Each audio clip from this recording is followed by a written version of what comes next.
Alrighty, man. Back here with another video. I don't really know. Again, at this point, I feel like this is a podcast at this point. So maybe I'm gonna start the videos off with like welcome to the Salt and Light podcast. Maybe. I don't know. But I wanted to go more in detail about my testimony. Some people were kind of asking me questions online about my testimony and in my comment section. So I kind of wanted to give you guys like another segment. So I guess we could say this is episode 4, but testimony part 2. So I think with the last video, I kind of talked to you guys about like me being in church, basically raised in church, and then um, leaving the church, gone for 4 years, come back, whatever. So I want to kind of explore basically what was going on when I was in church and kind of why it led me into leaving. So I'm not going to use any names in this video. I really never really wanted to go into detail because it's like there's certain people that watch my videos that were involved in this, and I don't want to step on any toes at all. But I have forgiven everybody. You know what I'm saying? I have no ill will towards nobody, but I'm just speaking my truth, and I'm speaking kind of like how I feel and from my POV of certain things. Um, and so basically, essentially, like I said in the last video, the testimony video, I was going to the same church from age 3 up until like 16, 17. Um, and the pastor and his wife of the church were my godparents, and their kids I was very close with, grew up, watched their kids grow up. My parents watched their kids grow up. And with me being their godson, something that I was told often was that they had a higher standard of me. Like they felt as though because I was connected to them in that way, that I had to do certain things and follow certain customs. So, there would be times, y'all, where I was getting whooped by these people, you know? And at the time, my mom, she wasn't in the right space. Like she was kind of being manipulated, and she thought what she was doing was right. She thought that, this was all of God, and that, seeing these people and how their life or how they portrayed their life to be, she felt as though she was doing the right thing. But unfortunately, it ended in mayhem. And it absolutely was not the right thing. But there were times, man, where I was getting whooped by these people at a young age. I guess that's kind of understandable, but also at a bigger age, I was getting whooped. I remember there was a time where I was probably like 14, maybe 15 years old, and me and my siblings had all had to come to the office, and she was gonna whoop all of us. I forgot what we did. I didn't know what we did, but we were all getting a whooping, and she went one by one. And the way that they would hit us, they wouldn't really hit us on our butt, but kind of like in between where our butt. I feel like I shouldn't be saying butt.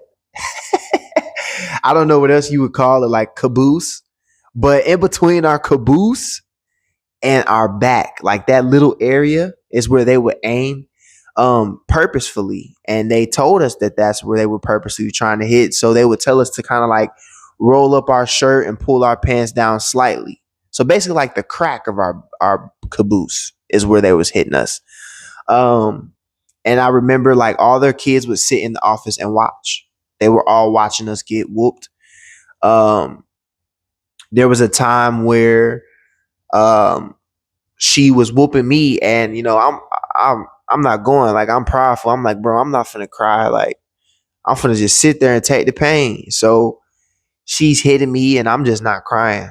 I'm just sitting there, like, all right, whatever. Like I'm not finna cry. And she keep getting harder, keep trying to get harder. And so they asked me to pull up my shirt up a little bit more. They trying to literally adjust me to make me cry. And I just wasn't going. And so the bishop or the pastor at the time, he kind of was just like, well, maybe I should have a hack at it. And so there was so many different situations like that that took place that at the time, even with me, like I knew something was kind of wrong, but because I knew these people and they were like family, I also knew that it was kind of weird. Like, and then I would be around my other family members, and when they would kind of catch wind of these things, they would put me on game. Like, nah, that's not right. Like, why is this going on? Why are they even having this type of control? Mind you, the pastor and his wife were also like, they had so much control, y'all. And I believe this is kind of why my mom just was like oblivious and just kind of like letting it happen. Like they owned the daycare and my mom worked for the daycare. So they were the reason why my mom got paid. Then they were the landlords of our house. So they were the reason why we had a roof over our head. So it was just kind of like that type of controlling situation. And there was just many things like that that would happen. It got worse after that. Like, I wasn't always perfect, but at the same time, when you're growing up, a kid is going to be a kid. A kid is going to do and get into things. I never was overly sexual as a kid. I never was overly like over the top doing things. I was a goofball, and I did cut up in school a little bit. But that was due to my home life. Like I felt as though with me being the oldest, I didn't have a chance to be a child. So when I went to school, that's when I would kick it. That's when I would, what I'm saying, joke around, do certain things, crack off with teachers, what I'm saying, occasionally get into fights. And I had a really big stealing problem too. And I sometimes did that. But this is all to me normal kid stuff that really just signs of a kid crying out, what I'm saying, crying out for help. And it wasn't seen in that way. So I remember there being times where I would be talking to like girls, and these girls were not ever really secular girls. I didn't start talking to like girls in the world until like the summer that I was turning 17. I had my first like girlfriend that was secular, and even with her, we never really did anything. Like, and they swore like I was gonna get her pregnant. We were having sex, and like, bro, we used to get on our bikes, meet up, eat hot fries, and just talk. You know what I'm saying? Like we never did nothing extra. Like I was too scared. Like, what I'm saying? I'm a church boy, so I'm not really trying to like go that far and do certain things. I still would feel conviction. But there were times where I was talking to Christian church women from other churches, and like, they would find it in my phone, or my mom would find it in my phone, or somehow somebody would find out. Um, And then boom, now I'm in the office and I'm getting talked to. I'm being reamed and told that I'm going to be just like my father. And my father was this, my dad was that, my dad was this. And so it grew a lot of resentment towards me and my father based off the fact that I had the fear of becoming him. And I'm hearing all of these things that he did, and they're all one sided. And it was just kind of like, dang, like this is who my dad is. Mind you, I knew my dad to kind of be like my hero. You know what I'm saying? At that time, at that young age, my dad was very goofy. My dad took us to the park. My dad, what I'm saying? He introduced us to different things that we just was never used to. And he struggled. He did struggle in the beginning, like trying to, balance, making sure he was good while also like being able to see us and things like that. That's a whole nother story, but they would just bash my father and they would compare me to him a lot. So my biggest fear became being like my dad. Um, and that would get said multiple times, multiple times, even across the pulpit, y'all. There were times where things were being said about me across the pulpit in front of everybody, and I was being called out in front of everybody. Like, it got that deep, y'all. Like it used to get crazy. And again, all of this was happening because of the higher expectation that they had, I guess, for me, and my family. And the crazy part is they had this higher expectation of my family, but they also would talk about my family like dogs. They would spread our business to people, and just kind of be shady at times. So I never really understood it. And then it's like you get on the pulpit and you talk about gossip, but you guys gossip. You guys talk about people. There were times where I would get in the car with my first lady, and there are things being said to me about other people that I just should not have known. my peers, people that I love, people I was close to, that I just should not have ever really known. And, she would tell me these things. Um, and again, like, I just want to know, like, this is me not bashing them at all. Like, I actually have forgiven these people. I love these people. And I hope that God has dealt. And if he has not, that he does deal with them before it's too late. Um, and anybody that was connected to these people, I also have forgiven. There was a lot of friends and things that I had that hurt me. You know what I'm saying? People that I really love, people that I saw as brothers and sisters. But I had to understand over the years that they were a part of the manipulation as well. I wasn't the only one being manipulated. I wasn't the only one that they were saying certain things to or giving false hope and false dreams to.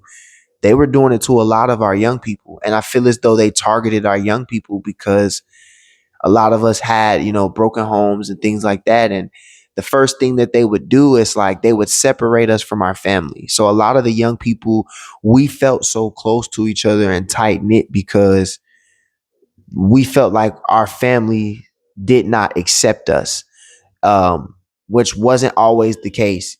Family, you have different situations that happens. You know what I'm saying? With your family, um, there's always going to be, what I'm saying? It's never going to be easy. But it's your family, it's your blood, and you're supposed to work it out as long as it's not harming you. You know what I'm saying? Like physically, spiritually, mentally, you work it out. And so it seemed like the process was just like separate our young people from their family so that when we give them ideas or things to think about or things that we want them to do, they won't go back to their family and be skeptical and tell them. And then their family won't try to lead them in a different direction. So it was just a lot of control. Like it was so much control, man, that they controlled who dated people, who didn't date people. They would ship people together, all kind of stuff, y'all. Like it really got real deep. I would even say it was a cult. I personally would say it was a cult. If you look up the definition of a cult, I would say that that's exactly what it was. Um, but there were times, y'all, where I would get in trouble and there was things happening to me, like they would shave my head. I had to cut my hair off. Sometimes like dang near bald. Um, and I guess they called themselves trying to humble me. There were times where I was being told I had to wear the same clothes for a month or for a certain amount of time every single day and watch the same outfits to school and church. There were even times where I could not sit amongst my peers in the front of the church. So with the rest of my youth group, but I had to sit in the back of the church. Just a lot of different weird stuff. There were times where I was being told I could not socialize with my friends at the church. Mind you, y'all are telling me I can't have friends outside of church. And, these are people who are like family and who are positive reinforcements, but y'all are stripping that away from me. So it just like they really was stripping my identity from me. Everything that made me, they stripped it. If I was dressing too nice or wanting to look a certain way, I was being prideful or haughty. You know what I'm saying? And like I said, y'all, I wasn't perfect, but the things that we did as a youth group, as young people coming up, were normal flaws, were normal, you know what I'm saying, things that we would run into, normal things that needed correcting and in correcting out of love. You know what I'm saying? But these people, they just would, I don't know, man. I really don't know what was going on through their mind. All I can say is that I feel as though it was just like a control thing. If we can control these young people, we can control the rest of the church. The church was majority full of young people, and we were on fire for God. I can truly say that. Sorry, I had to give me a little drink there, but we were on fire for God for sure. Like, man, we would have youth rallies. You know what I'm saying? Hanging out all the time. Very vulnerable moments. You know what I'm saying? Breaking things down. You know what I'm saying? Like opening up to each other. It was a good type of situation. Um, but I just feel as though like we weren't prepared for what came behind that. And so yeah, like I said, like there were times where I had to shave my head bald. There were times where I had to wear the same clothes, you know, for a month or maybe a certain amount of time. And then like it got to a point was as I started to step up into like ministry, I would play the drums or the keys, and it was like now that's getting stripped from me because I messed up in school or because I did something crazy or whatever, which wasn't really crazy. Maybe it was like my grades or whatever. Mind you, no one's really trying to check on me in my home life. They're just seeing what I'm doing and just, I guess Jadon is just bad and I'm just wilding out, opposed to actually seeing what type of predicament and situation I was in, and providing me the proper help and tools to get through it. And so those things would get taken from me. There came a time where my mom left the church, and me and my mom's relationship was rocky because she felt as though that I chose the church over her, which I did, but rightfully so. I felt as though like my mom raised me to look at these people in this way. She raised me to respect them more than I respected her. So it was kind of like, what else would you expect for me to do? Like, I'm going to go that route, and I regret it. You know what I'm saying? And I regret how it made my mother feel. But I think that was just a product of what she did with us in those earlier days. And so, my mom leaves and now we're into it. And now I'm not at her house and I'm staying at, church people's houses. And it got to a point where things started coming out about the church. There was some affairs going on. There was people having visions of demonic influences on our platform. There was a lot of dysfunction going on. There was a lot of destruction, a lot of confusion happening, a lot of manipulation within the ministry. I remember there being a time where we literally had to figure out how we were going to have worship service because the majority of the worship team, which was the pastor and his wife's kids, decided that they weren't going to show up to church. So we had to kind of like wing it and just figure out some things. Um, Man, there was just many different things. I remember at some point, like there was this division with the girls and the men in my youth group where a lot of the girls stopped coming to class on Wednesday, and they, I guess, call themselves having their own class and things like that for whatever reason. I have no clue. But it just caused a lot of division, and I didn't understand it. I was used to us all being together, and I felt as though if this is the youth pastor that is appointed to lead me, then I need to follow that lead. And there even came a point where, the youth pastor and his wife was going to let me live with them. And so there was just a lot of lies going around, a lot of things happening, and it got to a point where I don't even know if this is true or if they just didn't want me to stay with them anymore.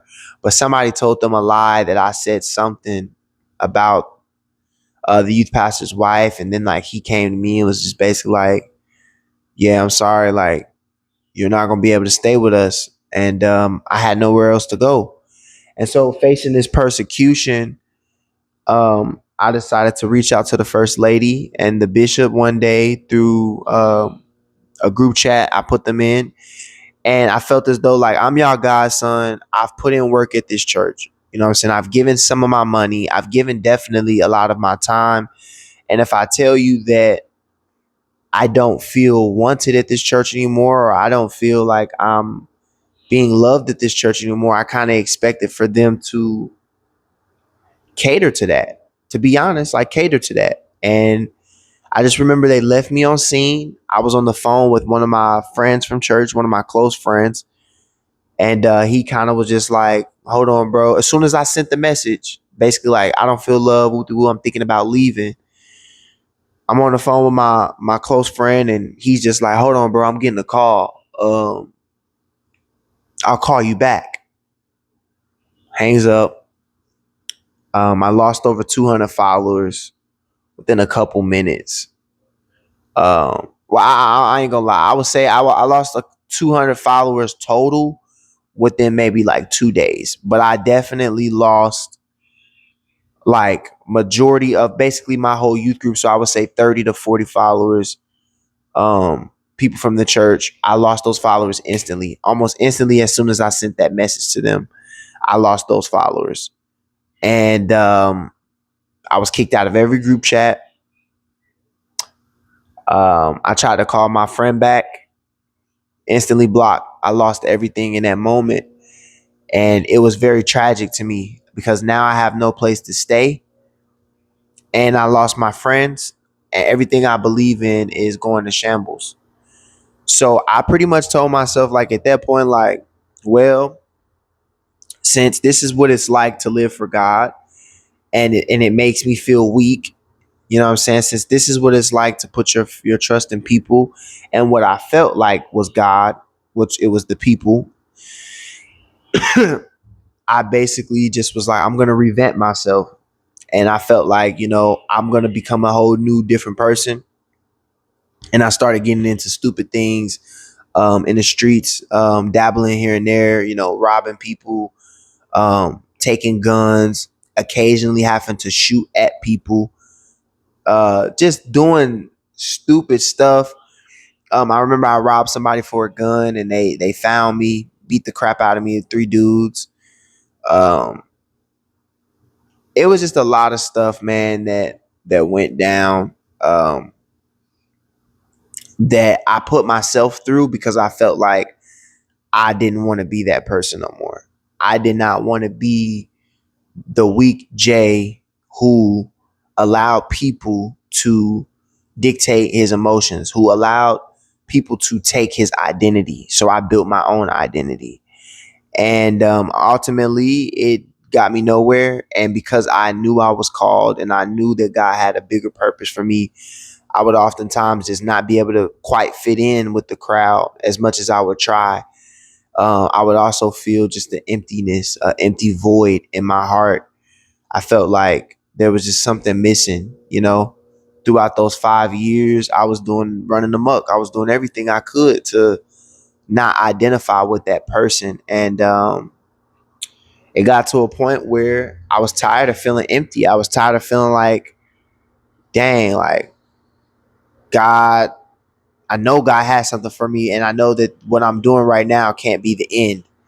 And so I pretty much just decided, like, yeah, I told you guys in the first video, that's where that experience happened for me. So if you guys want to know that other half of the testimony, make sure you guys go watch my first video. And yeah, man, that's pretty much like the backstory summed up on what was going on before I left the church and why I left the church. And I think that we just have to do better as people, children of God. We have to do better with how we present ourselves and how we deal with certain situations. And you know what I'm saying? Also, we have to do better with not allowing for people to dictate your relationship with God. If I would have had my own individual relationship with God, I don't think I would have failed. I think that I would have known that this is exactly what was supposed to happen. You know, Paul said it best. Like, there's people in the church that are living worse than the people in the world.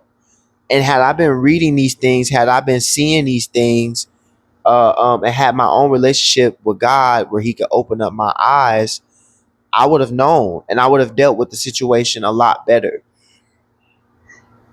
Sorry, y'all. I'm tired. But so I think that something that we can learn from this and my testimony is that one, um, God didn't do it, and men are made to sin. Humanity is made to sin and made to hurt you. That's what happens. Humanity is going to hurt you, but God did not do it. And then second, having a true relationship with God to where nobody can break that bond with you. Nobody can tell you what to do without you going through God. You know what I'm saying? When somebody tells you something, you're able to go pray about that before you go act on that and just do whatever they're telling you to do. Things like that. Actually understanding your convictions and not allowing somebody to force conviction on you. Actually growing with Christ and allowing yourself to just grow, allowing Him to do things in you and actually change you and turn you into that new creature. And I would have probably changed that. Like, if I could go back, which I wouldn't go back, because now I can say, y'all, my relationship with God is way stronger than ever before. and God has shown me things in crazy ways, man. Like the way he shows me stuff and deals with me is so different than before. And I believe that I had to go through this for me to have a strong testimony, something that I can actually tell people and God can get the glory out of. So that's the testimony part 2. If you like this video and y'all like, you know what I'm saying, watching, I think we're gonna go ahead and just call it the Salt and Light Podcast, man. I think that's what this is, that's the name. So if you guys like watching the Salt and Light Podcast, uh, man, comment below. I think my comments are off, so I'm gonna make sure I turn them on. But comment below, let me know what you guys think. Let me know some subjects you guys want to hear about. Again, like, subscribe, comment, and thank you for watching this video.